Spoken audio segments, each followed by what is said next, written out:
Quand le Godo du Kaijo, le Genmaier, sort du dojo, il n'a pas son kessa. Pour éviter qu'on lui demande des questions pourquoi est-ce qu'il a un kessa, et aussi parce que de toute façon il faudra qu'il l'enlève tout de suite pour servir, pas le salir, donc ça simplifie de avoir le kessa. Remonter le long du chemin à côté du dojo jusqu'au métal en hâtant le pas, car ça va vite, et en même temps en comptant le nombre de coups sur le tambour, qui doit être de 9.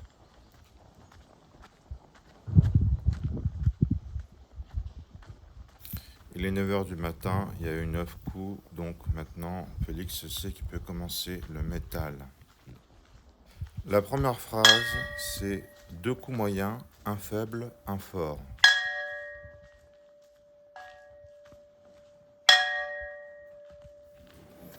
La seconde phrase, c'est un décrescendo qui se termine par un coup fort, puis une pause.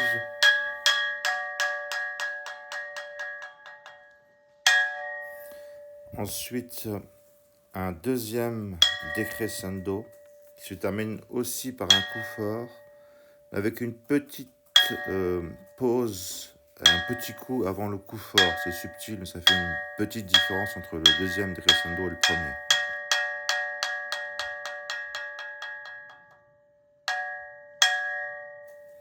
Ensuite vient le troisième décrescendo où le bois vient s'intercaler. Ici, on a de la chance, le bois est correct, il attend un peu avant de taper, mais souvent le bois est impatient, il tape tout de suite après le métal, du coup, ça rend plus difficile le fait d'accélérer en même temps. La dernière phrase est un coup de métal, un bois et un coup fort étouffé que, en fait, Félix ne fait pas. Et c'est une grosse erreur parce que c'est ce coup fort étouffé qui déclenche le début du chant d'Aisage Dapuku dans le dojo. Donc n'oubliez pas de le faire. Coup fort étouffé, ça veut dire que le marteau reste en contact avec le métal. Ça fait un son très différent. Donc métal, wood, métal étouffé.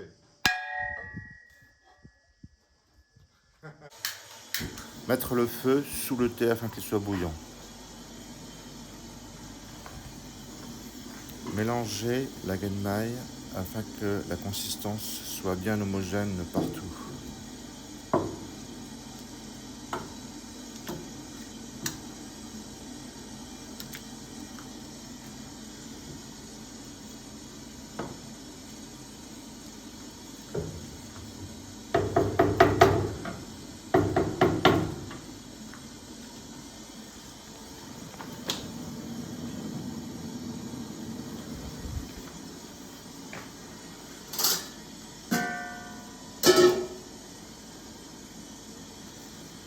Disposer les plats sur la surface de travail pour ensuite les servir de manière fluide.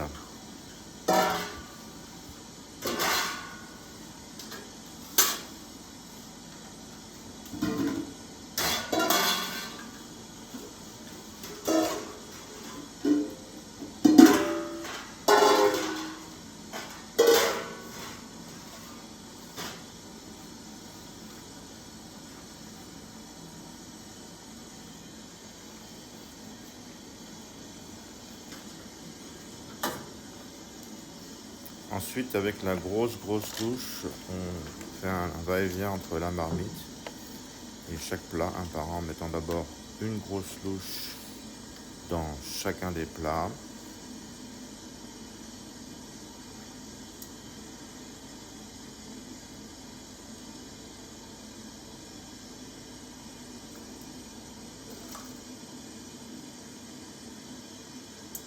Donc on voit bien que Félix ne se stresse pas, il sait qu'il a son temps parce qu'il a déjà fait ce service plusieurs fois, donc il sait qu'il a le temps. Souvent, la personne qui sert la genmai stresse un peu parce qu'elle pense que le Godo va arriver vite, mais le Godo sont occupés dans le dojo à chanter les shingo et à faire une promenade, il y a le temps.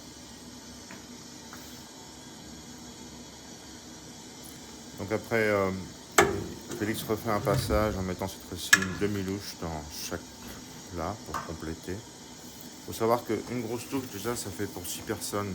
Mais les usages ont un peu changé. Avant, on se servait juste 2 petites louches par personne par bol, mais certaines personnes en auraient plutôt 3, donc un peu plus rempli, ça permet de satisfaire tout le monde.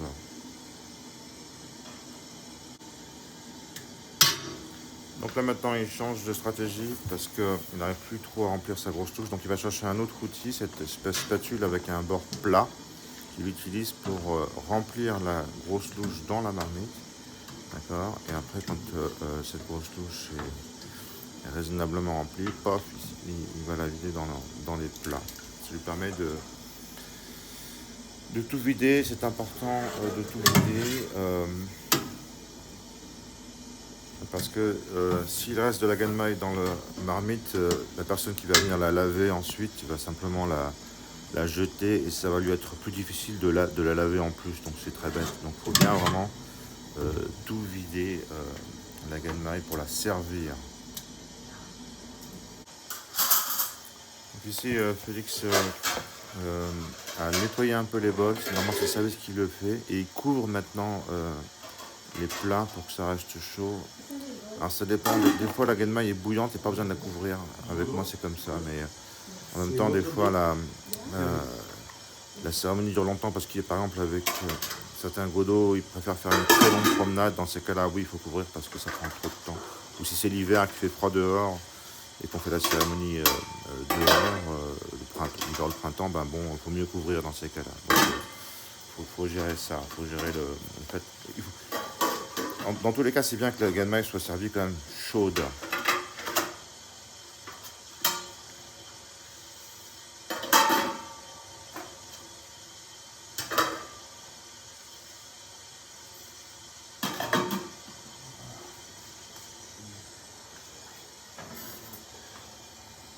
Donc pour finir, Félix il revient à sa ganmaille qui n'est pas encore complètement raclée du fond. Et là pour le coup, il enlève vraiment tout ce qui reste.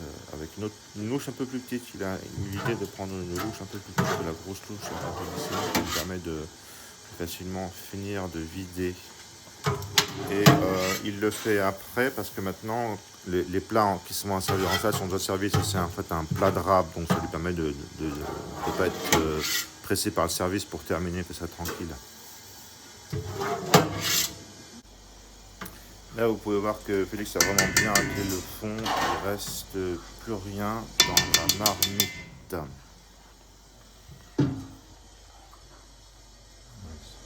Okay.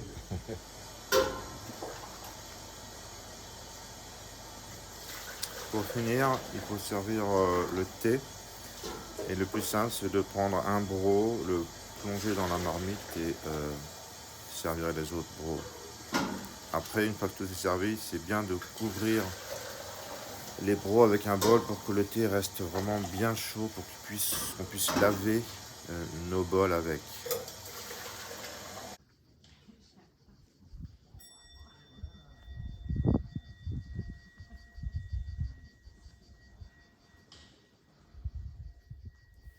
C'est Christina qui fait la cérémonie. Elle attend que le godot arrive avec un encens dans les mains que lui a remis le service. Elle ne tourne pas le dos au godot. Elle le voit arriver comme ça.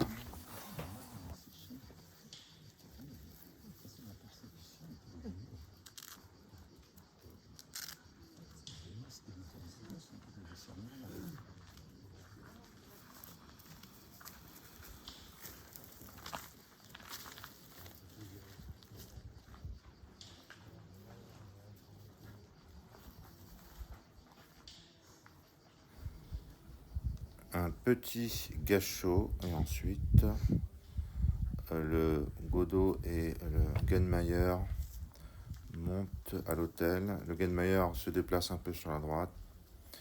Ils font gâchot devant l'hôtel. Et c'est le Genmayer en fait qui plante l'encens. Il me semblait que c'était le godot, mais non. Là, Pierre visiblement demande à Christina de planter l'encens. Gâchot, le godot remue un peu chaque genmaille avec la louche pour vérifier la bonne consistance. Ensuite, ils vont revenir devant le tatami.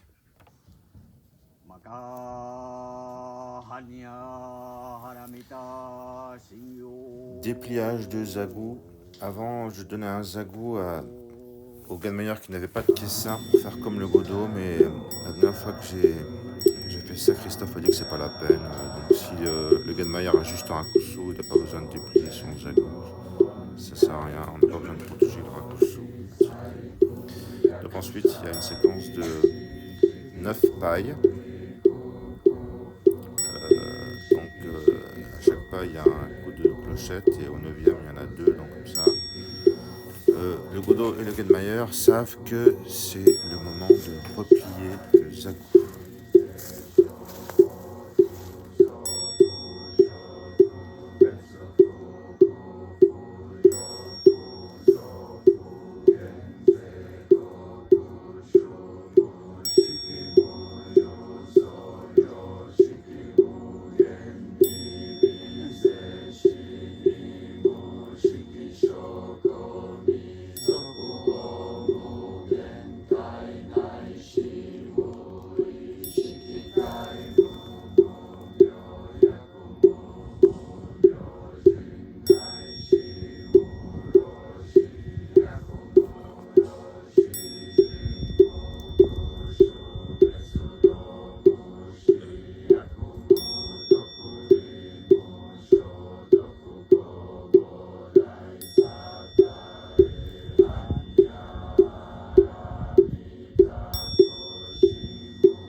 Quand il n'y a plus rien à faire, le Ganmayer se met sur le côté en signe de respect et le Godo reste seul face à l'autel.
Ensuite, le Ganmayer se hâte pour aller à la table du Godo. Le service, qu'on va le voir, va remettre un encens à Christina qui fait gâchot avec lui. Et ensuite, Christina donc, vient devant le Godo, fait gâchot, plante l'encens en prenant par le bout, vous voyez, pour pas le casser.